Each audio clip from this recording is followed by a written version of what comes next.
வணக்கம். இது "இங்க என்ன சொல்லுது" பாட்காஸ்ட். நான் ஸ்வர்ணா. இன்னைக்கு நான் உங்க கூட ஷேர் பண்ணிக்க போற விஷயம் என்ன அப்டின்னா, "வீட்டின் மூலையில் ஒரு சமையலறை" அம்பை அவங்க எழுதின "வீட்டின் மூலையில் ஒரு சமையலறைன்ற" புத்தகத்த பத்தி தான் இன்னைக்கு நான் உங்க கூட பகிர்ந்துக்க போறேன். இந்த புத்தகத்த பத்தின்றத விட, இதில முக்கியமா "வீட்டின் மூலையில் ஒரு சமையலறைன்ற" இந்த கதை. அத தான் இன்னைக்கு உங்க கூட ஷேர் பண்ணிக்க போறேன். இதில வந்து இந்த புக்ல வந்து ஆல்மோஸ்ட் ஒரு 10 டூ 11 குட்டி குட்டி கதைகள் இருக்கு. அதில "வீட்டின் மூலையில் ஒரு சமையலறை" வந்து 4வது கதையா இருக்கு. ஆ நான் இந்த முழு புத்தகத்தையும் படிச்சுட்டு தான் ஒரு பதிவு போடணும் அப்படிதான் நெனச்சிருந்தேன். ஆனா, எனக்கு என்னமோ இந்த கதைய படிச்சோனயே சொல்றதுக்கு நெறைய இருக்கிற மாதிரியும், இத கண்டிப்பா பேசியே ஆகணும் அப்படின்ற மாதிரியான ஒரு ஃபீல் வந்தது. அதுதான் இந்த பாட்காஸ்ட். ஸோ எனக்கு இந்த புக்கு படிக்கையில ஆரம்பத்தில எப்படி போச்சு அப்படின்னா, அ கிரேட் இந்தியன் கிச்சன்ற மலையாள படம் இருக்குது இல்லையா? அந்த படத்த வந்து நெறைய இது ஞாபகப்படுத்துச்சு. ஏன்னா, இதில இன்ஸ்பயர் ஆயி தான் அத எடுத்திருப்பாங்களோ! அப்டின்ற மாரி இருந்தது. அதில ஒரு கிச்சனையே காட்டிட்டே இருப்பாங்க. திரும்ப திரும்ப அங்க என்ன நடக்குது? என்ன? அதையே தான் திரும்ப திரும்ப காட்டிட்டே இருப்பாங்க. ஸோ, இந்த புக்லயுமே அதே விஷயங்கள் தான். அந்த பூரி சுடுறதும், கிழங்கு வேக வைக்கிறதும், டீ போடுறதும், இதே திரும்ப திரும்ப நடந்துகிட்டே இருக்கும். ஸோ, எனக்கு வந்து அந்த ஃபீல கொஞ்சம் ஸ்டார்ட்டிங்ல குடுத்தது. இதோட கதை என்ன அப்டின்னா, மீனாட்சின்னு ஒரு பொண்ணு இருப்பா. அவ வந்து மைசூர சேர்ந்த ஒரு பொண்ணு. அவங்க வந்து நார்த் இந்தியால கிஷன்னு ஒரு பையன கல்யாணம் பண்ணியிருப்பாங்க. அந்த கிஷனோட வீடு, அந்த வீட்ல இருக்க மக்கள், மெயினா அங்க இருக்கிற சமையலறை, அங்க இருக்கிற மக்களோட எப்படி அவங்களோட மனநிலை இருக்குது, அந்த சமையலறைக்குள்ள என்ன நடக்குது, அத சுத்தி என்ன நடக்குது, இதுதான் இந்த கத. அ அந்த சமையலறை வந்து அந்த வீட்ல ஒரு மூலையில ஒரு இருளடைஞ்ச ஒரு இடமா, ஒரு குறுகலான ஒரு இடமா அந்த மாதிரி தான் இருக்கும். அங்க எப்படி இருக்கும்னா, சிங்க்ல இருந்து தண்ணி கொட்டிட்டே இருக்கும். அந்த அங்க போனோம்னா கால்ல எல்லாம் தண்ணி படுற மாதிரி, அந்த மாரி ஒரு ஏரியா இருக்கும். ஸோ அங்கேயே இருந்து வேலை பார்க்குறவங்களுக்கு கால்ல பித்த வெடிப்பு அந்த மாதிரியெல்லாம் இருக்கும். அங்க ஒரு ஜன்னல் இருக்கும். அந்த ஜன்னல் வழியா வெளிய பார்த்தா ஒரு பெரிய மலை இருக்கும். அழகான ஒரு மலை இருக்கும். ஆனா, அந்த ஜன்னல் வழியா பார்த்தா அது தெரியாது. ஏன்னா, அது ஜன்னலுக்கு வெளியில ஃபுல்லா கொடி கட்டி, அங்க வீட்ல இருக்கிற எல்லாருடைய துணியையும் காய போட்டு அங்க தான் தொங்க விட்டுருப்பாங்க. ஸோ இந்த மாதிரி தான் அந்த அ கிச்சன் இருக்கும். அந்த அந்த வீட்ல இந்த பொண்ணு மருமகளா போயிருப்பா. ஸோ இவளுடைய பார்வை எப்படி இருக்கு? அங்க இருக்கிற ஒவ்வொருத்தவங்களோட அ பார்வை எப்படி இருக்குன்றத அப்படிதான் அந்த கதை போகும். ஸோ மீனாட்சிட்ட ஒவ்வொருத்தரோட கான்வர்சேஷன் என்ன இருக்கு? மீனாட்சி என்ன பார்க்குறா? அவ என்ன சொல்றா? அப்படிங்கிற மாதிரி தான் இந்த கதை ஃபுல்லாவே போகும். இந்த கதைக்குள்ள போறதுக்கு முன்னாடி, நான் இதுதான் அம்பை அவங்களோட புத்தகமா இதுதான் நான் வாசிக்கிறேன். எனக்கு இந்த நடை வந்து கொஞ்சம் வித்தியாசமா இருந்தது. நான் முதல்ல இந்த புக்க படிக்கையில எனக்கு கொஞ்சம் செட் ஆகாத மாதிரி, ஏதோ வித்தியாசமா இருக்க மாரி ஒரு பக்கத்துல எனக்கு அப்படிதான் ஃபீல் ஆச்சு. இந்த கதை இல்ல. இது ஒரு 4வது கதை தான். இதுக்கு முன்ன இருந்த 3 கதைகள்ல ஃபர்ஸ்ட்டு கதை படிக்கையில, எனக்கு கொஞ்சம் ஒரு மாரி ஒட்டாத மாரி இருந்தது. ஒரு 1லேருந்து 2, 3 பக்கம் படிக்கிற வரையும். அதுக்கப்புறம் அது அப்படியே பழக ஆரம்பிச்சது. இவங்க எப்படி எழுதியிருக்கிறாங்கன்னா, ஒரு பேராகிராஃப் இருக்குன்னா, ஒவ்வொரு சென்டென்ஸுமே ரொம்ப லென்த்தியாலாம் இல்லாம, ஒரு 2 வார்த்தை, 3 வார்த்தை, 4 வார்த்தை அவ்வளோதான் ஒரு வாக்கியமே அவ்வளோதான் இருக்கு. "அவள் வந்தாள். அ இது நடந்தது." அந்த மாரி ஒரு டக்கு டக்கு டக்குன்னு முடியிற மாரி குட்டி குட்டி சென்டென்ஸா இருந்ததா, ஸோ எனக்கு அத ஃபாலோ அப் பண்றதுக்கு கொஞ்சம் டிஃபிகல்ட்டி இருந்த மாரி இருந்தது ஸ்டார்ட்டிங்கில. நான் இந்த புக்க வந்து ஒரு 1 மாசம் முன்னாடி படிக்க ஆரம்பிக்கையில. அப்புறம் நான் வந்து இது நமக்கு சரியா வராது போலன்னு விட்டுட்டேன். அப்புறம் சடன்லி ஒரு நைட்டு இந்த புக் எடுத்து படிக்கையில, ஒரு 3 பக்கத்த கடந்தோனே எனக்கு ரொம்ப நல்லா இருந்த மாரி இருந்தது. ரொம்ப கனெக்ட் ஆகுற மாரி இருந்தது. ஸோ அதுக்கப்புறம் அப்படியே ஃபுல்லா இந்த வீட்டின் மூலையில் ஒரு சமையலறை வர ஃபுல்லா படிச்சு முடிச்சேன். ஸோ இது வந்து ரொம்ப நாளைக்கு அப்புறம் நான் புக்கு படிக்கிறனால இது இருந்ததா? இல்ல அம்பையோட அந்த எழுத்து நடை எனக்கு அவ்ளோ அ ஒட்டலையா? அல்லது அதுக்கு ஒட்டுறதுக்கு எனக்கு ஒரு 3 பக்கம் கடக்க வேண்டி இருந்ததான்னு எனக்கு தெரியல. ஆனா எனக்கு இது ஒரு நல்ல எக்ஸ்பீரியன்ஸா இருந்தது. நான் யூசுவலி என்ன நெனைப்பேன்னா, நான் வழக்கமா படிக்கிற மாதிரியான புத்தகங்களையே படிச்சுட்டே இருப்பேன். கொஞ்சம் வித்தியாசமான புத்தகங்கள் ட்ரை பண்ணையில, கொஞ்சம் இல்ல எனக்கு இது தூக்கம் வருது, இல்ல எனக்கு இது சரியா வரல, அப்படி சொல்லி நான் விலகி விலகி போயிருவேன். இந்த புக்கு தான் நான் கொஞ்சம் ட்ரை பண்ணேன். ரொம்ப நாளைக்கு அப்புறம் ஒரு 3, 4 பக்கம் போகையில அதுவும் எனக்கு பிடிச்சிருக்குன்றத இப்ப தான் நான் ஃபர்ஸ்ட் டைம் ஃபிகர் அவுட் பண்ணவே செஞ்சிருக்கேன். ஸோ ஜெயகாந்தனோடதும் எனக்கு கொஞ்சம் புதுசா தான் இருந்தது. அ சாரி ஜெயமோகனோடது. அது அவரோடது படிக்கலையும் கொஞ்சம் அந்த மலையாள நெடியெல்லாம் வரப்போ, கொஞ்சம் வித்தியாசமா இருக்க மாரி இருந்தது. ஸோ எனக்கு படிக்க கொஞ்சம் சிரமமா இருந்த மாரி இருந்தது. பட் படிக்க படிக்க நல்லா இருந்தது. அதே மாதிரி தான் எனக்கு இந்த புக்குமே ஃபீல் ஆச்சு. கொஞ்சம் டிஃப்ரெண்ட்டா இருந்த மாரி இருந்தது. ஸோ கதைக்குள்ள வருவோம். இதில வந்து ஜிஜின்னு ஒருத்தவங்க இருப்பாங்க. அவங்க தான் லைக் மாமியார் மாரி அந்த வீட்ல. மாமியார் அவங்க தான் மாமியார். அப்புறம் பாப்பாஜின்னு ஒருத்தவங்க இருப்பாங்க. பாப்பாஜியா, பப்பாஜியோ அவர் வந்து மாமனார் அந்த வீட்ல. பசங்க இருப்பாங்க. இவங்களுக்கு 14 பசங்க இருப்பாங்க. லைக் பொண்ணுங்க, பசங்க எல்லாம் சேர்ந்து அந்த ஜிஜிக்கு வந்து மொத்தமா 14 குழந்தைங்க. அதில ஒருத்தர் தான் வந்து கிஷன். கிஷனுடைய ஒய்ஃப் தான் வந்து இந்த மீனாட்சின்றவங்க. ஸோ இந்த ஜிஜியோட அதாவது அந்த பாப்பாஜி இருப்பார்ல, அவருடைய சின்ன தாயார்ன்னு ஒருத்தவங்க இருப்பாங்க. அதாவது அவங்க அப்பாவோட செகண்ட் ஒய்ஃப். அவருக்கும் அந்த சின்ன தாயாருக்கும் சேம் ஏஜ். இவருக்கு 17 வயசு இருக்கையில அவங்க அப்பா இன்னொரு பொண்ண கல்யாணம் பண்ணி கூட்டிட்டு வருவாரு. அந்த பொண்ணுக்கும் 17 வயசு. அவங்க பேரு வந்து அவங்க பேர் இல்ல லைக் அவங்கள வந்து படி ஜிஜி அப்படி சொல்லி மென்ஷன் பண்ணியிருப்பாங்க.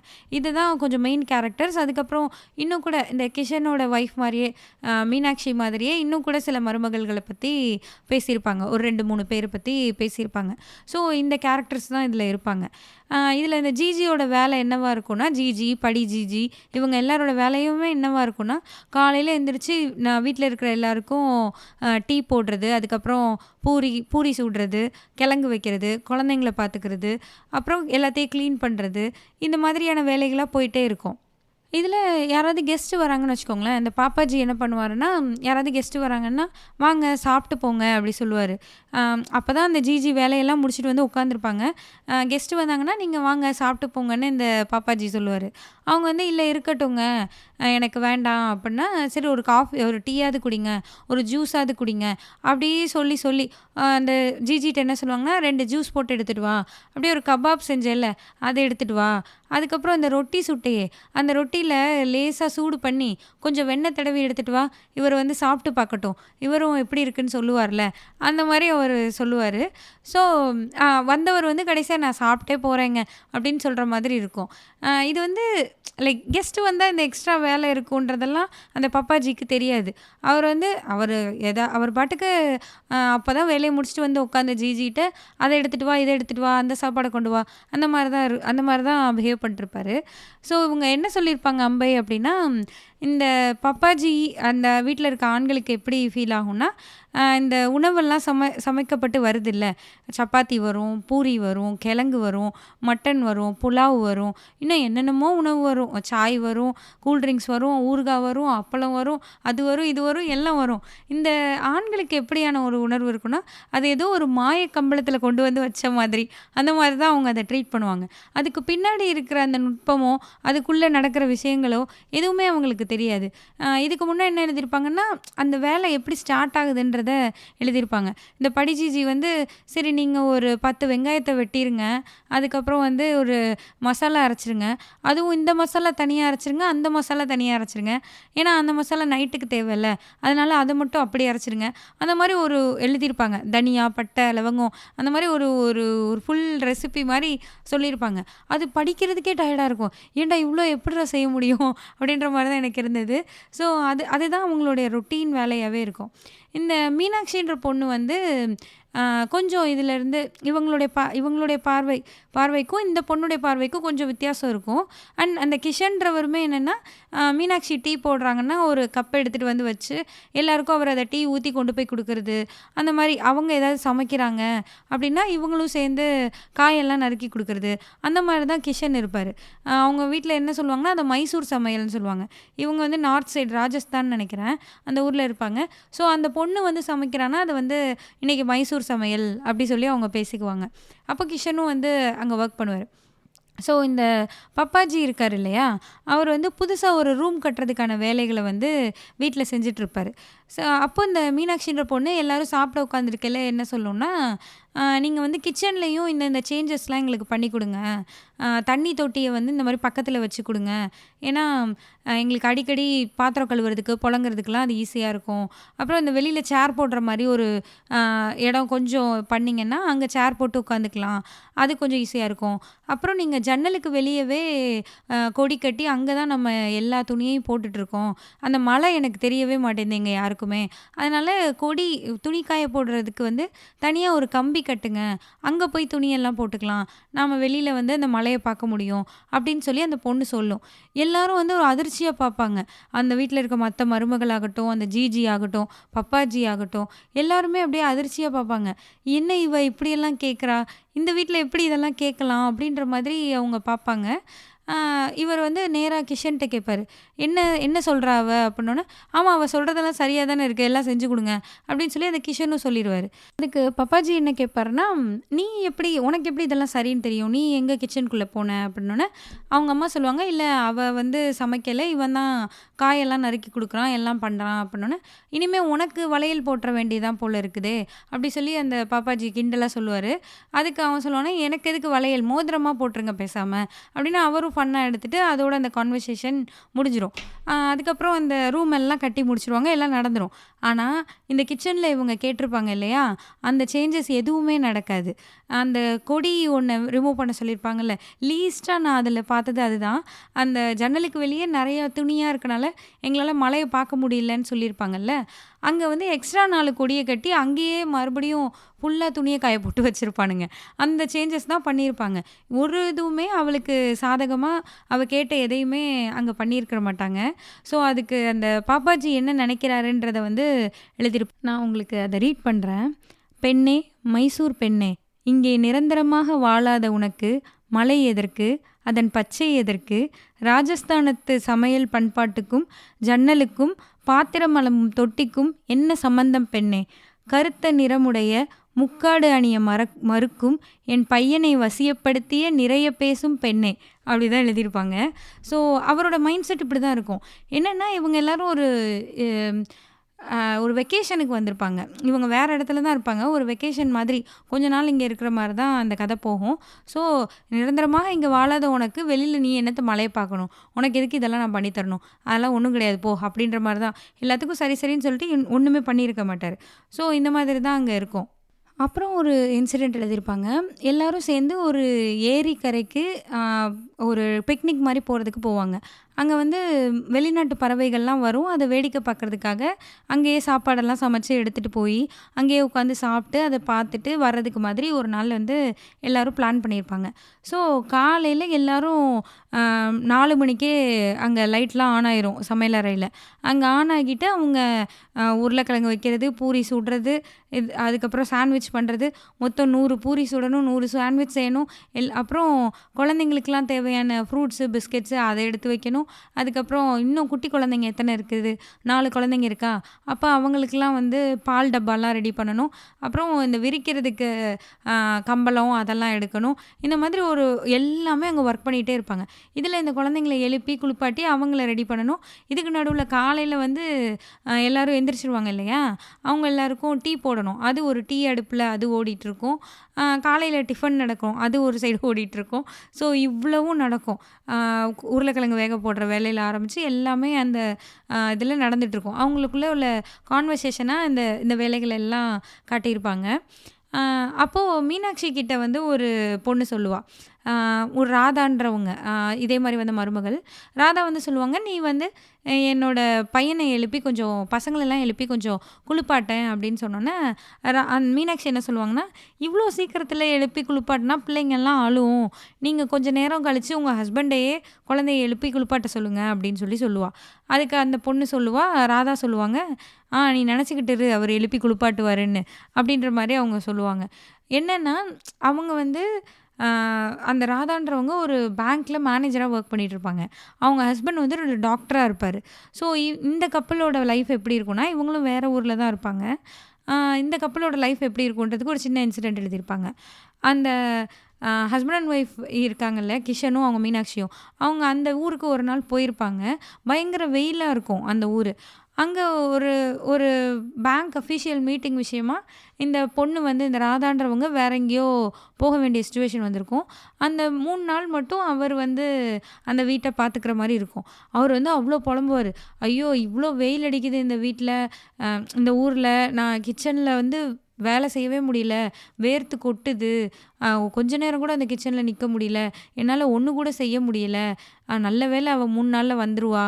வந்துட்டா எனக்கு நிம்மதி." அப்படின்ற மாரி அவரு பேசுவாரு. அப்ப கிஷன் கேட்பாரு, "அதே வெயில்ல, அதே வெயில் அடிக்கிற ஊர்ல, அதே கிச்சன்ல தானே, அதே வேர்வையோட தானே அந்த ராதான்றவங்க, அண்ணி தானே அவங்க.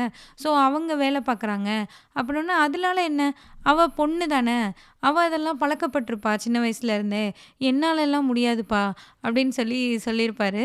ஸோ எனக்கு வந்து என்ன ஞாபகம் வந்ததுன்னா, உண்மையாவே வெயில் காலத்துல கிச்சன்ல நின்னு வேலை பார்க்குறது மாதிரியான கொடுமையான விஷயம் எதுவுமே இல்ல. இத நான் வந்து கல்யாணத்துக்கு அப்புறம் தான் ஃபர்ஸ்ட் டைம் ஃபீல் பண்ணேன். அதுக்கு முன்னாடி எனக்கு தெரியாது. இவ்ளோ வேர்க்கும், இவ்ளோ நேரம் கிச்சன்ல நின்னா அப்படிலாம் எனக்கு தெரியவே தெரியாது. நாங்க இருந்த வீடு வந்து 2வது மாடி வீடு. அதுக்கு மேல மொட்டை மாடி தான் இருக்கும். அப்படியே வெயில் மண்டையில இறங்குன மாரி வெயில் காலத்துல அவ்ளோ வெயிலா இருக்கும். ஸோ எனக்கு காலையிலேயே அவ்ளோ வெயிலா இருக்கும். லைக் ஒரு 5 மணிலேருந்து ஒரு 6:30 அந்த டைமே ஏதாவது சமைச்சிட்டு இருந்தோம்னா கூட, ஈவன் அப்பயே ரொம்ப வெக்க தெரியும். அதுவும் இல்லாம இந்த லீவ் டேஸு அல்லது ஈவினிங் டைம் அதாவது டின்னர் டைம்லாம் இருக்கும்ல, அப்ப தோசை ஊத்துற வேலை அல்லது வேற ஏதாவது வேலை இருந்தா அப்படி வேர்த்து ஊத்தும். ஸோ எனக்கு என்னடா இப்படி இருக்கு அப்படின்றதெல்லாம் அப்பதான் ஃபர்ஸ்ட் டைம் நான் எக்ஸ்பீரியன்ஸ் பண்ணேன். ஸோ இவர் வந்து அதான் இந்த கப்பலோடைய வாழ்க்கை இப்படி தான் இருக்கும். அவர் ஒண்ணும் பண்ண மாட்டாரு. ஈவன் தோ அவங்களும் படிச்சவங்களா தான் இருப்பாங்க. வேலைக்கு போவாங்க. 2 பேரும் வேலைக்கு போறவங்களா தான் இருப்பாங்க. ஆனாலும் சமையல் வேலையெல்லாம் அந்த பொண்ணுடையது தான் அப்படின்ற மனநிலையில தான் அவர் இருப்பாரு. அத எழுதியிருப்பாங்க. அதுக்கப்புறம் என்னன்னா, இவங்க எல்லாரும் இப்படி பேசி, சிரிச்சு அப்படியே ஒரு ஒரு ஒரு வேலையா பார்த்துக்கிட்டே இருப்பாங்கல்ல. அப்போ அந்த வீட்டு பெரியவர் அந்த பப்பாஜிட்ட இருந்து ஒரு சவுண்ட் வரும். ஒரு குரல் குடுப்பாரு.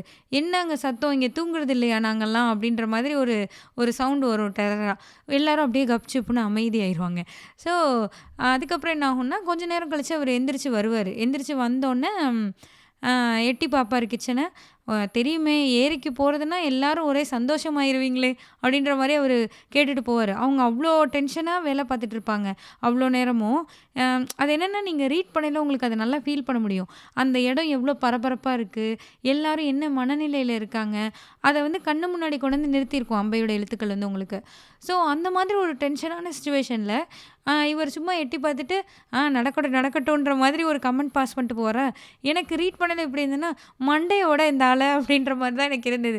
நிஜமாவே அப்படி ஒரு ஃபீல் தான் எனக்கு குடுத்தது. என்ன நடக்குது? அவங்க என்ன பண்றாங்க? எந்த ஐடியாவுமே கிடையாது. அத தான் அவங்க ஃபர்ஸ்ட்டே எழுதியிருப்பாங்க. இந்த உணவெல்லாம் வந்து ஏதோ ஒரு மாய கம்பளத்தில கொண்டு வந்து வச்ச மாதிரி அவரு ட்ரீட் பண்ணுவாருன்னு. ஸோ அவர பொறுத்தவரைக்கும் இதுக்கு பின்னாடி நடக்கிற ஒர்க்கே இல்ல. அங்க என்ன நடக்குதுன்றதையும் அவர் பார்த்ததும் இல்ல. இந்த மாதிரி தான் இருக்கும்.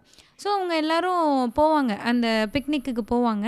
அங்க போனா மதியம் எல்லாம் சாப்பாடுலாம் செஞ்சு முடிச்சு, ஈவினிங் வேற அங்க பஜ்ஜி போடுறதுக்கு சூடா ஒரு ஒரு ஒரு பாட்டில் எண்ணெய், ஒரு அடுப்பு, அரிஞ்சு வச்ச வெங்காயம், கடலை மாவு, உப்பு எல்லாம் எடுத்துட்டு போயிருப்பாங்க. அங்க உட்காந்து சுட சுட இவங்களுக்கு பக்கோடா, பஜ்ஜி அதெல்லாம் போட்டு சாப்பிட்டுட்டு, அங்கேயே வந்து 2 பேர் பாத்திரத்தெல்லாம் கழுவிட்டு அங்கருந்து வருவாங்க. ஸோ இப்படி தான் அந்த பிக்னிக் இருக்கும். ஒரு பிக்னிக்குன்றது ஒரு மகிழ்ச்சியானது. பொதுவா அங்க ஆண்களுக்கு என்ன மாதிரியான மனநிலை இருக்கும்னா, நம்ம ஜாலியா போனோம், வந்தோம். அவ்வளோதானே அப்படின்ற மாரி தான் அங்க அந்த வீட்ல இருக்கிற ஆண்களுக்கு இருக்கும். ஆனா, பெண்களுக்கு வந்து ஜாலியா போயிட்டு வர இடத்துலயும் எக்ஸ்ட்ரா வேலையா தான் இருக்கும். அதிகப்படியான வேலை தான் அவங்க செஞ்சுட்டு வந்திருப்பாங்க. இத வந்து அவங்க ரொம்ப அழகா எழுதியிருப்பாங்க இந்த பிக்னிக் போயிட்டு வர விஷயத்த பத்தி. அதுக்கப்புறம் என்னன்னா, இங்க இந்த படி ஜிஜின்னு ஒருத்தவங்க இருப்பாங்கல்ல, அவங்கள பத்தி எழுதியிருப்பாங்க.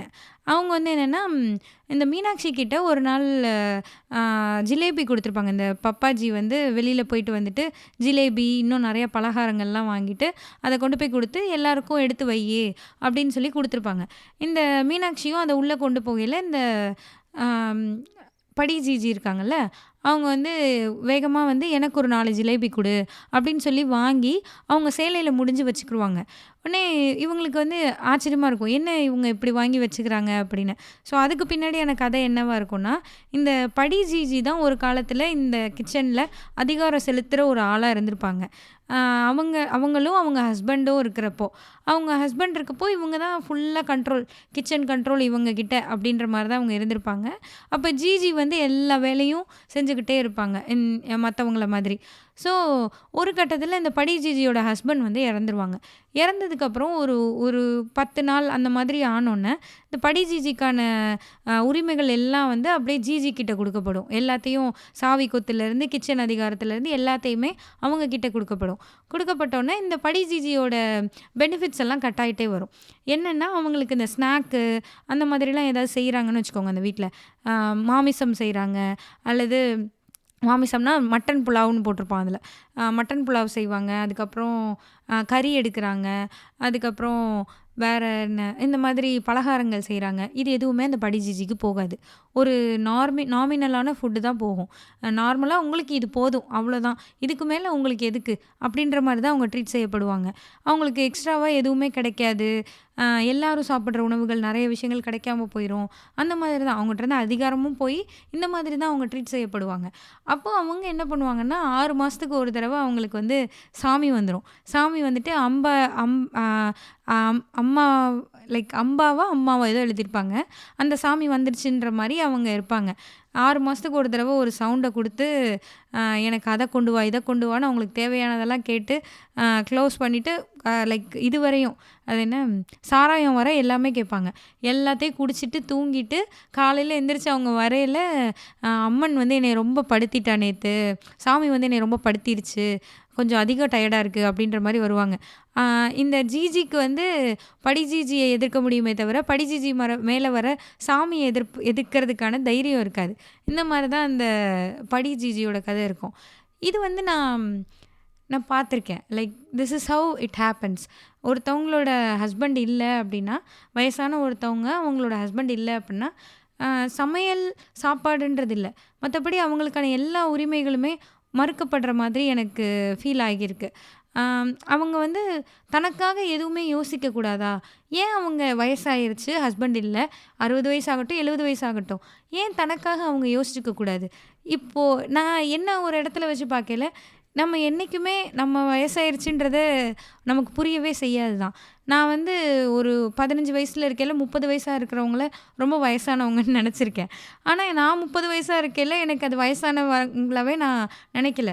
சேம் கோஸ் டூ நான் 40 வயசானாலும், 50 வயசானாலும், 60 வயசானாலும் நான் வயசானவன்னு நான் நெனைக்கவே மாட்டேன். என்னோட 15 வயசோ, 20 வயசோ இருக்கிறவங்கள தான் வயசானவங்கன்னு நெனச்சுக்கிட்டு வாழ்ந்துகிட்டு இருக்கேன். ஸோ இதே மாரி தான் நம்ம எப்பயுமே இருப்போம். அப்போ நம்ம என்ன நெனச்சிர்றோம்னா, அந்த வயசு கூடுனவங்கன்னு நம்ம நெனைக்கிறோம்ல, அவங்களுக்கான உரிமைகள் எல்லாமே நம்மளோட ஒத்து பார்க்குறதே இல்ல. நமக்கு எல்லாமே தேவ.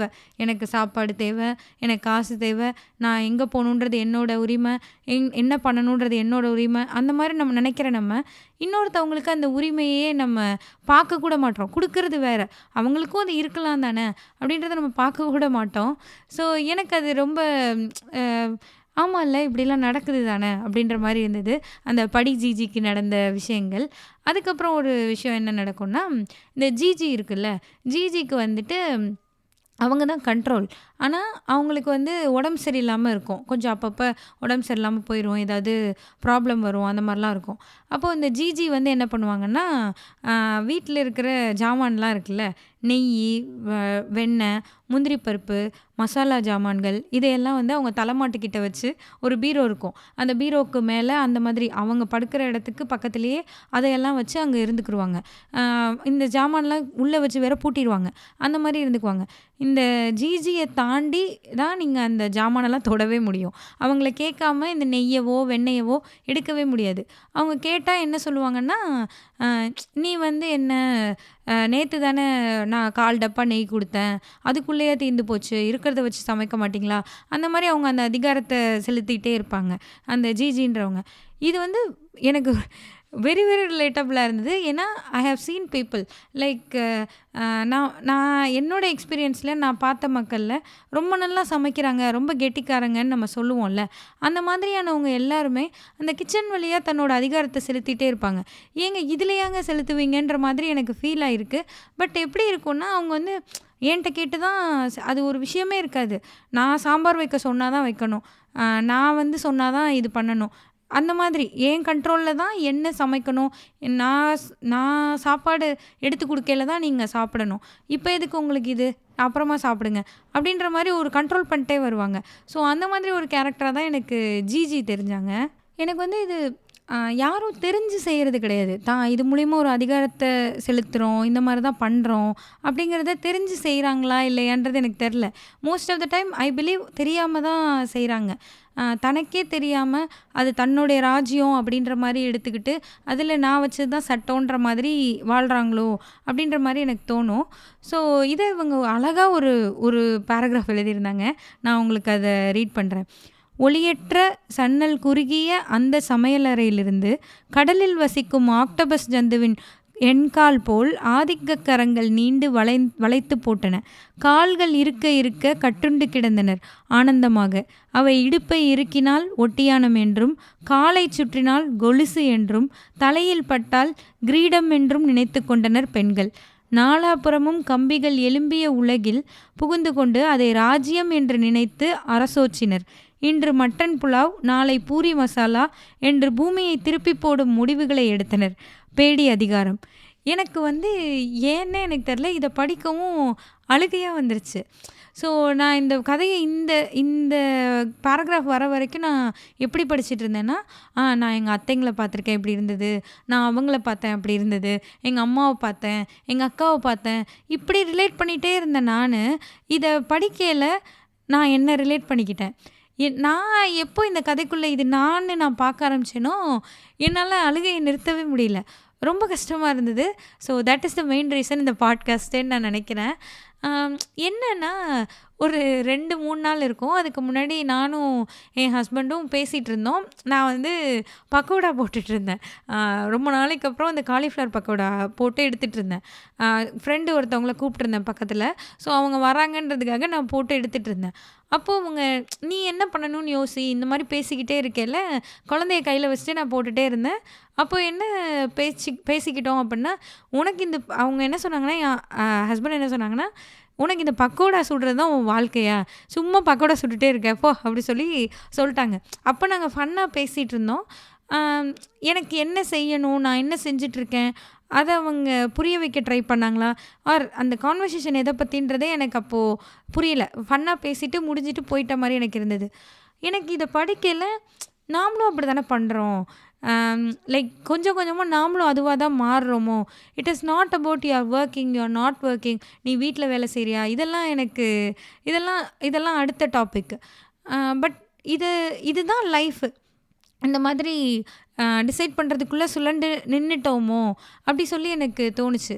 என்னென்னா, ஓகே, நாளைக்கு காலையில் எழுந்திரிச்சோமா, இட்லி சுட்டோமா, சாம்பார் வச்சோமா, மதியத்துக்கு இது வச்சோமா, ஒரு சாம்பார் வச்சோமா, காய் வச்சோமா, நைட்டு சப்பாத்தி சுட்டோமா, இவ்வளோதான் இந்த திங்கிங் ப்ராசஸே இருக்கா அப்படின்னு நினைக்கிறப்போ, என் நாளோடைய அதிகமான திங்கிங் ப்ராசஸ்ஸே இதுக்குள்ளே தான் இருக்குது.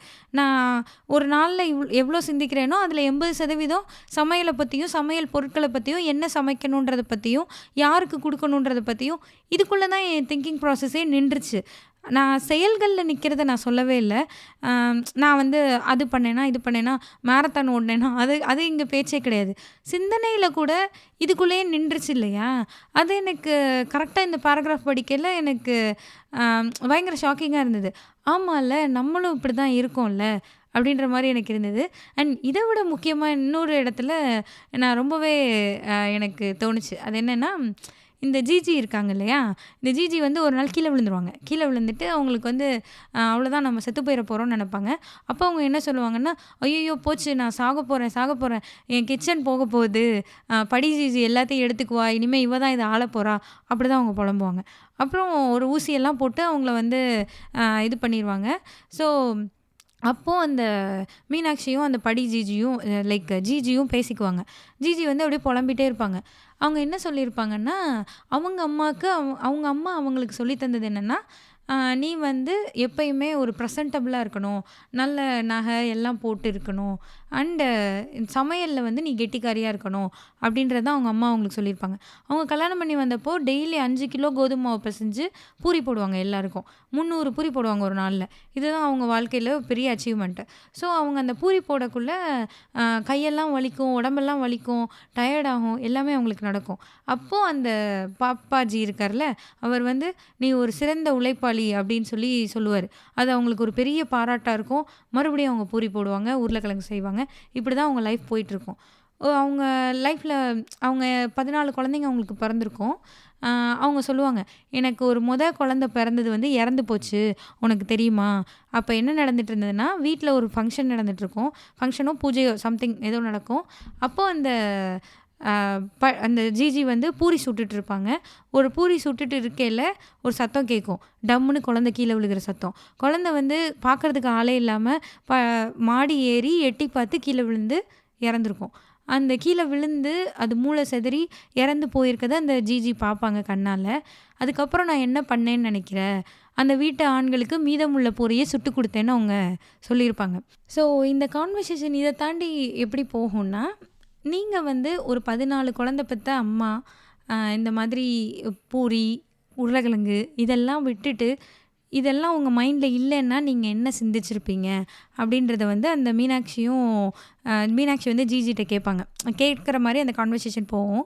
ஜிஜிட்ட இருந்து பதில் வர மாதிரி இருக்காது. இது நமக்கும் அம்பைக்குமான கான்வர்சேஷனாக அந்த இடத்துல மாறிடும்.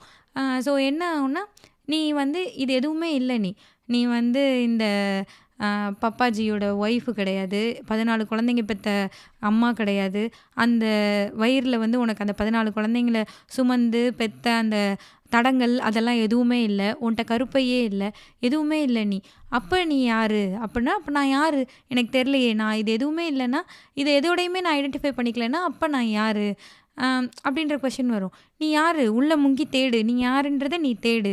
அப்போது இவங்க யாருமே இல்லைன்னா எனக்கு பிடிமானமே இல்லையே, எனக்கு ரொம்ப பயமாக இருக்குது அப்படின்ற மாதிரி இருக்கும். அப்போ பயந்தாலும் பரவாயில்ல, நீ தேடு, இன்னும் ஆழமாக போய் தேடு, இந்த உலகத்துக்கும் உனக்குமான ரிலேஷன்ஷிப்பை போய் தேடு. நீ இந்த சமையலறை அதிகாரம்னு வச்சுருக்கேல்ல, அது உன்னோட அதிகாரமே இல்லை, அது பப்பாஜியை ஒட்டின அதிகாரம். அந்த அதிகாரம் உன்னோட அதிகாரம் இல்லை, அந்த பப்பாஜி அவரோட அதிகாரம் அது. ஸோ நீ பப்பாஜியே உன் லைஃப்பில் இல்லை, நீ பப்பாஜி கூடயே இல்லை, நீ இந்த குழந்தைங்களும் உன்னோடது இல்லை, எதுவுமே இல்லை. அப்போ நீ யார்?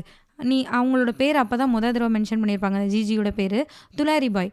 துலாரி பாய்க்கும் இந்த உலகத்துக்குமான ரிலேஷன்ஷிப் என்ன, அதை போய் பாரு. ஒருவேளை இந்த எண்ணெயும் பூரியும் இதெல்லாம் உன் மைண்டுக்குள்ளே இல்லைன்னா, நீ வந்து ஆப்பிள் மரத்து மேலேருந்து விழுகிறத நீ பார்த்துருக்கலாம், அல்லது ஒரு மலை மேலே உட்காந்து நீ கவிதை எழுதிட்டு இருந்திருக்கலாம், என்ன வேணாலும் பண்ணியிருந்திருக்கலாம் நீ அப்படின்றத வந்து அவங்க எழுதியிருப்பாங்க. அது எப்படி எழுதியிருப்பாங்கன்னா, இந்த இதுக்குள்ளேருந்து நீ விடுபடுங்கள் அப்படி சொல்லி எழுதிட்டு, நீ உள்ளே போய் என்னன்றதை தேடு, அதுதான் பலம், அதுதான் அதிகாரம், நீ யாருன்றது தான் அதிகாரம் அப்படின்ற மாதிரி முடிச்சிருப்பாங்க இந்த கதையை. ஸோ லாஸ்ட்டாக வந்து அது மீனாட்சிக்கும் ஜிஜிக்குமான கான்வர்சேஷனாக எனக்கு தெரியல, அம்பைக்கும் எனக்குமான கான்வர்சேஷனாக எனக்கு இருந்தது. ரொம்ப ரொம்ப ரொம்ப அழகாக இருந்தது. நான் ரொம்ப நேரம் அழுதேன் இந்த கதையை படிச்சுட்டு. இதை படித்தது வேறு நைட்டு 3 மணிக்கு தான் படித்து முடித்தேன்.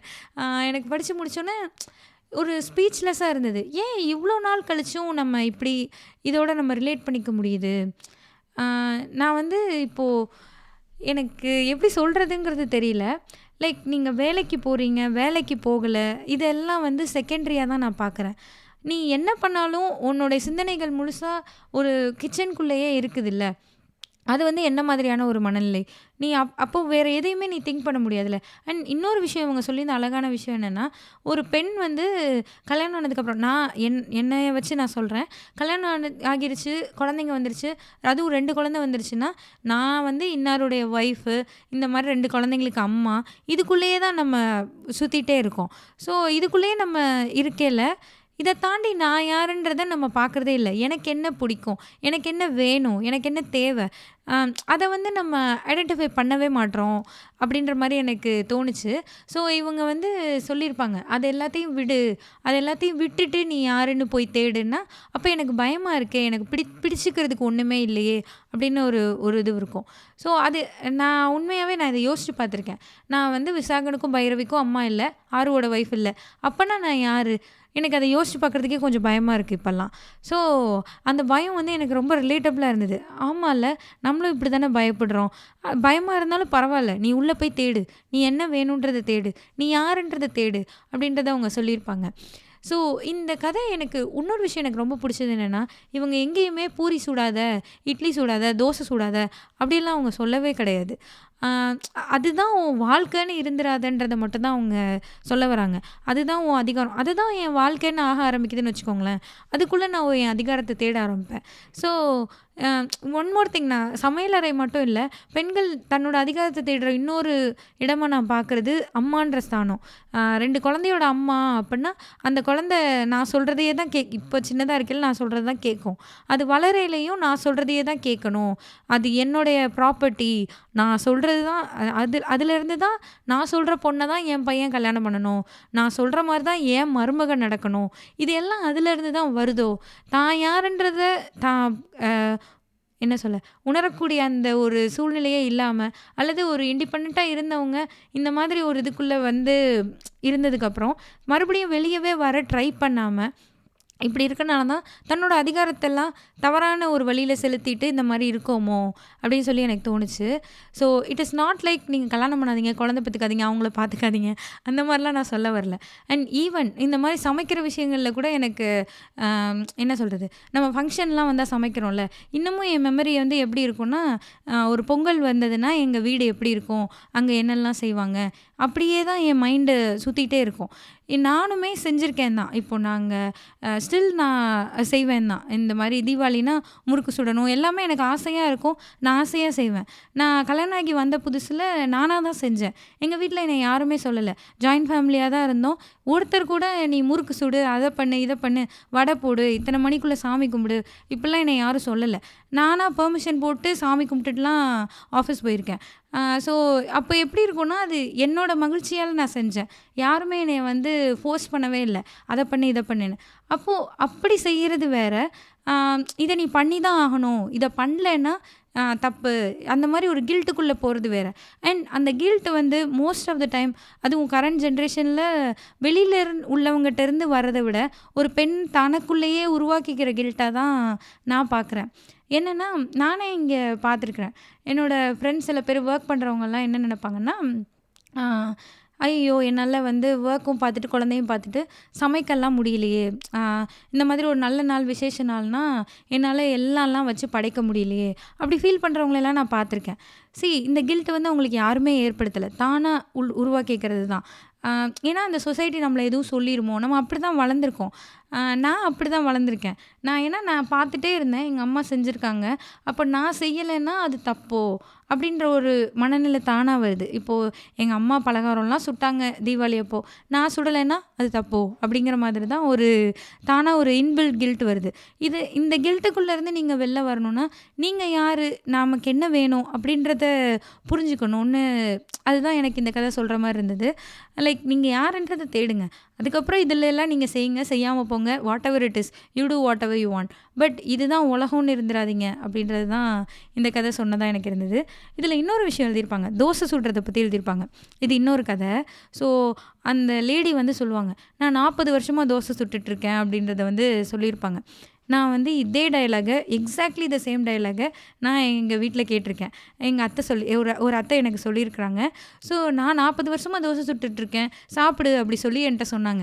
எனக்கு வந்து இவங்க எதுக்கு 40 வருஷமா தோசை சுடுறேன் சாப்பிடுன்னு சொல்கிறாங்கன்னே எனக்கு அப்போ புரியல. நான் அப்போ ஸ்கூல் தான் படிச்சுட்ருந்தேன். ஸோ எனக்கு வந்து இவங்க சாப்பிடுன்னு சொல்கிறாங்களா? இல்ல நம்மள திட்டுறாங்களா? இல்ல 40 வருஷமா தோசை சுட்டுட்ருக்கேன்னு சொல்றது வந்து ஒரு என்ன சொல்ல, ஒரு கோவத்தில சொல்கிறாங்களா? என்னன்னே எனக்கு புரியல ஆக்சுவலி எனக்கு.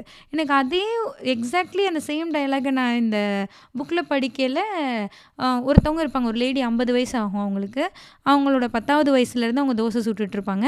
அவங்க சொல்லுவாங்க இன்னொருத்தவங்க கிட்ட, "நான் 40 வருஷமா தோசை சுட்டுட்ருக்கேன்றத."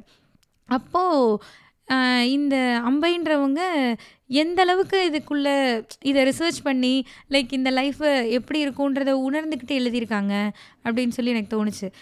இந்த விஷயமாகட்டும், அப்புறம் கிச்சன்ல எல்லாரும் வேலை செஞ்சுட்ருக்கையில, ஒரு ஒரு சின்னதா ஒரு பேசிக்கிட்டும், வச்சுக்கிட்டும் சமைப்பாங்க இல்லையா? அப்போ வந்து அந்த வீட்டு ஆண்கள் வந்து, "இங்க என்ன தூங்குறதா இல்லையா? என்ன சத்தம்?" அப்படின்னு கேட்கறதெல்லாம் நான் பார்த்துருக்கேன். ஸோ இது எல்லாமே எப்படி இவ்ளோ ரிலேட்டபிளா இவங்க எழுதியிருக்காங்க, அப்படின்ற மாரி எனக்கு தோணுச்சு. அண்ட் மோரோவர் இந்த கதை எப்படி ஸ்டார்ட் ஆகும்னா, அப்பாஜி வில்லன் மாரி ஸ்டார்ட் ஆகும். But it is not like that.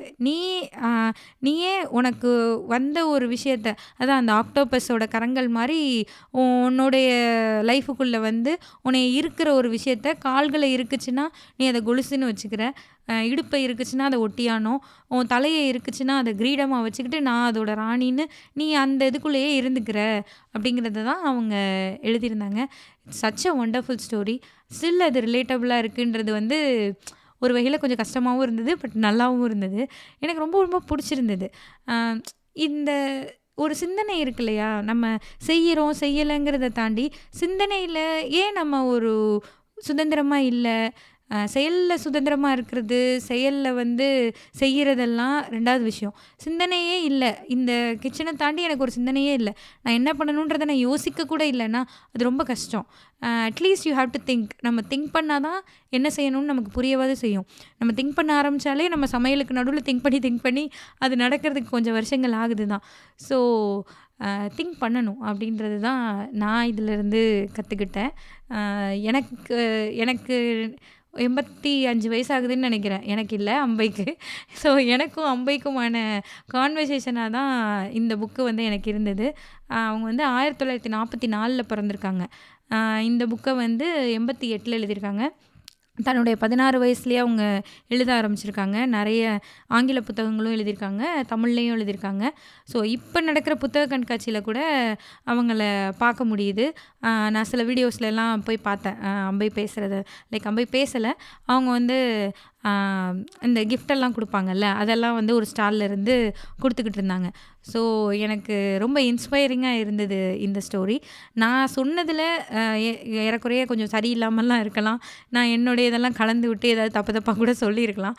But இந்த புக்கை நீங்கள் படிச்சிங்க அப்படின்னா மெயின்லி அந்த வீட்டின் மூலையில் ஒரு சமையலறையை படிச்சிங்கன்னா உங்களுக்கு இன்னுமே ரொம்ப இம்பேக்ட்ஃபுல்லாக இருக்கும், ரொம்பவே நல்லா இருக்கும்னு நான் ஃபீல் பண்ணுறேன். அண்ட் மெயின்லி நீங்கள் ஒரு விமனாக இருந்தீங்கன்னா கண்டிப்பாக படிக்கணும். மென்னாக இருந்தாலும் படிங்க, என்ன நடக்குது அந்த உலகத்துக்குள்ளேன்றதை தெரிஞ்சுக்கலாம் இல்லையா? ஸோ அண்ட் இப்போது மென் ஆர் ஆல்சோ குக்கிங், அவங்களும் சமைக்கிறாங்க வைக்கிறாங்க. ஸோ நான் அந்த மாதிரி சொல்ல வரல. பட் இந்த உலகம் எப்படியானது, நம்ம அம்மாவோட உலகம் எப்படியானது, ஏன்னா எனக்கு நான் வந்து ஒரு குக் பண்ண ஆரம்பித்ததுக்கு அப்புறம் தான் எங்கள் அம்மா என்ன பண்ணாங்கன்றதே எனக்கு தெரிய ஆரம்பிச்சிது. எனக்கு நான் இதை ஆல்ரெடி ஒரு பாட்காஸ்ட்டில் ஷேர் பண்ணியிருக்கேன். ஓகே, 40 மினிட்ஸ் ஆயிடுச்சு. பட் ஸ்டில் என்னென்னா, நான் இது எங்கள் அம்மா வந்து ஒர்க் பண்ணிக்கிட்டு இருந்தவங்க. எங்கள் அண்ணன் பிறந்ததுக்கப்புறமா எங்கள் அம்மா ஒர்க் பண்ணல, விட்டுட்டாங்க. அது வரைக்கும் எங்கள் அம்மா சமைச்சதே கிடையாது. எங்கள் கல்யாணம் ஆனதுலேருந்து அண்ணன் அக்கா, அதுக்கப்புறம் அண்ணா, அவங்க 2 குழந்தைங்க பிறக்கிற வரைக்கும் பெருசாக சமைச்சதே கிடையாது. அவங்களோட மாமியாரே எல்லாமே பார்த்துக்கிட்டாங்க. அதுக்கப்புறமா தான் எங்கள் அம்மா கொஞ்சம் கொஞ்சமாக சமைக்கவே கற்றுக்கிட்டாங்க. எங்கள் அம்மாவுக்கு பெருசாக இன்ட்ரெஸ்ட்லாம் கிடையாது, ரொம்ப சூப்பராக அப்போல்லாம் குக் பண்ண மாட்டாங்க, ஆனால் நல்லா தான் சமைப்பாங்க. ஒரு என்ன சொல்ல, கெட்டிக்காரி தடபுடலாக விருந்து வச்சுருவா, 50 பேருக்குனாலும் சமைச்சிருவா, அந்த மாதிரியெல்லாம் எங்கள் அம்மா கிடையாது. But she cook. அவங்களுக்கு தேவையானதை குக் பண்ணிக்குவாங்க, அவங்களுக்கு பிடிச்சதை நல்லாவே குக் பண்ணிக்குவாங்க. அந்த வீட்டில் எல்லாருக்கும் குக் பண்ணி தருவாங்க தான். ஸோ இந்த மாதிரி தான் இருக்கும். பட் அந்த ஆப்போசிட் ஹேண்ட் எங்கள் அத்தைங்க அந்த மாதிரிலாம் இருப்பாங்களே, அவங்களாம் பயங்கரமாக குக் பண்ணுவாங்க. நிமிஷமாக சமைச்சிருவாங்க, நேரத்துக்கு சமைச்சிருவாங்க, எத்தனை பேர் வந்தாலும் சமைச்சிருவாங்க, இந்த மாதிரி இருக்கும். இப்போ வந்துட்டு இட் இஸ் என்ன சொல்ல, இப்போ யாருமே இந்த தராசில் வச்சு பார்த்தோன்னா, நீங்கள் வேலைக்கு போனனால நீங்கள் உயர்ந்தவங்க, நீங்கள் வீட்டில் இருந்தவங்க தாழ்ந்தவங்க, அல்லது ஆப்போசிட் வைஸ் வர்சா, நீங்கள் உயர்ந்தவங்க நீங்கள் தாழ்ந்தவங்க, எதுவுமே கிடையாது. 2 பேருமே அவங்களுக்கு பிடிச்ச துறையில் அவங்களுக்கு பிடிச்ச விஷயங்களை நல்லா தான் பண்ணிக்கிட்டு இருந்திருக்காங்க. பட் என்னென்னா, எங்கள் அம்மா எப்படி லேபிள் பண்ணப்பட்டாங்கன்னா, அருணாவுக்கு ஒன்றுமே தெரியாது, அருணாவுக்கு சமைக்க மட்டும்தான் தெரியாது. ஆனால் எல்லாரும் சொன்னது அருணாவுக்கு ஒன்றுமே தெரியாது, அருணாவுக்கு தெரியாது, அருணாவுக்கு தெரியாது, அருணாவுக்கு தெரியாது. இதை நான் கேட்டு தான் வளர்ந்தேன். நானும் அதை தான் நம்பினேன். நான் காலேஜ் படிக்கிற வரைக்கும் நானும் அப்படி தான் நம்பிட்டு இருந்தேன். வேலைக்கு போனப்பையும் நானும் அப்படி தான் நம்பிட்டு இருந்தேன். எனக்கு கல்யாணம் ஆனதுக்கப்புறம் தான் எனக்கு அது புரியவே செஞ்சுது. அது எப்போ புரிஞ்சதுன்னா, இன்கேஸ் எங்கள் அம்மா மாதிரியே தான் என்னோடய லைஃப்பும் இருக்குது, என்னை சுற்றி ஸ்வர்ணாவுக்கு ஒன்றும் தெரியாதுன்னு யாராவது சொல்லியிருந்தாங்கன்னா கூட எனக்கு எங்கள் அம்மாவை பற்றி நான் யோசிச்சிருக்க மாட்டேன். என்னை யாருமே அப்படி சொல்லலை, என் ஹஸ்பண்ட் என்னை அப்படி சொல்லலை, எல்லாத்துலேயும் என் கூட நின்னாங்க. அப்போ தான் நான் எங்கள் அம்மாவை பற்றி யோசித்து பார்த்தேன். லைஃப்பில் ஃபர்ஸ்ட் டைம் வந்து எனக்கு எல்லாமே கிடைக்கிறப்போ, எனக்கு எங்கள் அம்மாவுக்கு இதெல்லாம் கிடைக்கவே இல்லையே, ஏன் கிடைக்கல அப்படின்ற கொஷினே எனக்கு அப்போ தான் வந்தது. அப்போ தான் எனக்கு தெரிஞ்சது, எங்கள் அம்மாவுக்கு சமைக்க தெரியலன்னு நான் நினச்சிக்கிட்டு இருந்ததே தப்பு தான். எங்கள் அம்மா சமைச்சிட்டு தானே இருந்தாங்க, அதில் வந்து ஒரு என்ன சொல்ல, ரொம்ப எக்ஸ்ட்ராடினரியாக அதில் இல்லை அப்படின்ற காரணத்துக்காக அவங்களுக்கு ஒன்றுமே தெரியாதுன்னு எப்படி சொல்ல போச்சு அப்படிங்கிற கொஸ்டினே எனக்கு அப்போ தான் வந்தது. So this is how it is. அந்த அதிகாரமாக நம்ம எடுத்துக்கிறோம் இல்லையா, இது ஆண்களையே விட்டுருங்களேன், வெறும் பெண்களுக்கான உலகம் சமையலறைன்னு கூட வச்சுக்கலாம். அந்த பெண்களே நம்மளே என்ன பண்ணுறோன்னா, ஸ்டில் இட் இஸ் ஹேப்பனிங். எனக்கு வந்து இப்போ நல்லா சமைக்க தெரியுதுன்னு வச்சுக்கோங்களேன், நான் நல்லா சமைச்சு நல்லா எல்லாம் பண்ணி ஹாப்பியாக எல்லாம் பண்ணி எல்லாம் வச்சுக்கலாம். There is nothing wrong in it. ஆனால் என்னென்னா, சமைக்க தெரியாத ஒருத்தவங்கள இன்டைரக்டாக கில்ட்டுக்கு உள்ளாக்குறது. நான் இதெல்லாம் பண்ணேன்னு காட்டிக்கிறது, அல்லது நீங்க இதெல்லாம் பண்ணலையா? அப்படின்ற மாரி கேட்கறது. ஓ! இதெல்லாம் உங்களுக்கு தெரியாதா? அப்படிங்கிற மாரி கேட்கறது. ஸோ இதெல்லாம் வந்து ஒரு கில்ட்டுக்குள்ளாக்குறது. நம்ம வந்து ஒரு பண்டிகைனாலோ, இல்ல எது நடந்தாலுமே வடைய சுட்டு சுட்டு போட்டுக்கிட்டே இருக்க வேண்டியது தான். அப்பளத்த பொரிச்சு பொரிச்சு போட்டுக்கிட்டே தான் இருக்க வேணும். அத நான் செய்றேன் அப்படின்னா, நான் மகிழ்ச்சியா செஞ்சுட்டு போறேன்னா, இட் இஸ் ஃபைன். இன்னொருத்தவங்கள வந்து நான் அத செய்யலன்றதுக்காக அவங்கள கம்மியா பார்க்குறது இருக்கு இல்லையா? அது இட் இஸ் ஸ்டில் தேர்ன்னு தான் நான் நெனைக்கிறேன். அ பரவலா இல்லனாலும் சம்வேர் இட் இஸ் தேர் அப்படின்னு தான் நான் ஃபீல் பண்றேன். ஸோ இதெல்லாம் தான் நான் இந்த பாட்காஸ்ட்டில ஷேர் பண்ணணும்னு நெனச்ச விஷயங்கள். நீங்க கண்டிப்பா இந்த வீட்டின் மூலையில் ஒரு சமையலறைன்ற புக்க படிக்கலாம். ரொம்ப நல்லா இருந்தது. என்னைய மாதிரியே உங்களுக்கும் ஒரு மேபி 1 ஆர் 2 பேஜஸ் வரையில கொஞ்சம் நல்லா இல்லாத மாதிரி, அதாவது அந்த ஸ்டோரியோட கனெக்ட் ஆகாத மாதிரி உங்களுக்கு இருந்திருக்கலாம். பட் போக போக நல்லாயிருக்கும். அண்ட் ஐ சஜெஸ்ட் எடுத்தோனே இந்த கதைக்கு வர தேவையில்ல. ஏன்னா நான் அப்படிதான் வந்தேன். ஃபர்ஸ்ட்டு நான் அந்த புக்க ட்ரை பண்ணல. ஸ்டார்ட்டிங்லேயே வீட்டின் மூலையில் ஒரு சமையலறைன்றது தான் டாபிக்னோல, அந்த கதைய நேரா போய் அத தான் படிச்சேன். அப்ப எனக்கு அது ஒட்டவே இல்லாத மாரி இருந்தது. நேத்து என்ன பண்ணேன்னா, அதுக்கு முன்னாடி இருந்த கதைகளையும் சேர்த்து படிச்சேன். அப்ப எனக்கு இது வந்து இன்னுமே ஈஸியா உள்ள போக முடிஞ்சது என்னால இந்த கதைக்குள்ள. So I suggest you to read this book in 2026. இதுதான் என்னோட ஃபர்ஸ்ட் பாட்காஸ்ட் இந்த 2026ல நான் போடுறது. இதுவரை கேட்டிருந்தீங்கன்னா நன்றி. அண்ட் ஹேப்பி நியூ இயர் எல்லாருக்கும். பொங்கல் வாழ்த்துக்களும் கூட. நன்றி. வணக்கம்.